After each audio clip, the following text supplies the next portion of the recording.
Viens ma fille, viens. Uchi ma fille, toi. Uchi ma fille.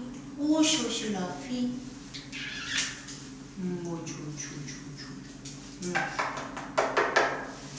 Tu fais les bisous? Moi, tu fais les bisous. Alors, le délit de sale gueule. Le staff, le pitbull, le malinois, le berger allemand. Alors c'est sûr que quand un staff mord, ça fait pas le même effet que si un chihuahua mord. En revanche, certains cas qui vont avoir la motivation d'adopter un chien de cette race-là, par rapport à ce qu'il dégage, à ce qu'il renvoie, à l'image qu'il a, donc le cliché qui va avec, que la personne ne prend pas forcément en considération les besoins du chien, notamment, et ce que ça comporte en fait d'avoir un chien, le fait de se dépenser physiquement, mentalement, nourrir, lui donner de l'affection, etc.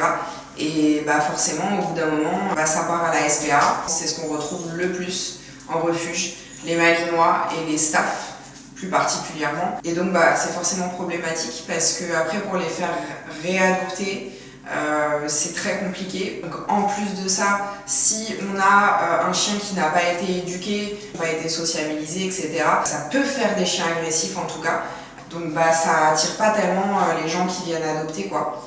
Et c'est hyper problématique. Il y a évidemment aussi certains cas où on va casser complètement le cliché. Et heureusement qu'il y a un très grand nombre de personnes qui a cassé ce cliché-là, de plus en plus d'ailleurs. Et c'est super. Toutes les personnes qui voudraient aussi potentiellement adopter un chien et qui n'oseraient pas aller sur ces races-là, de peur de souffrir de ce cliché-là ou de ne pas arriver à éduquer le chien.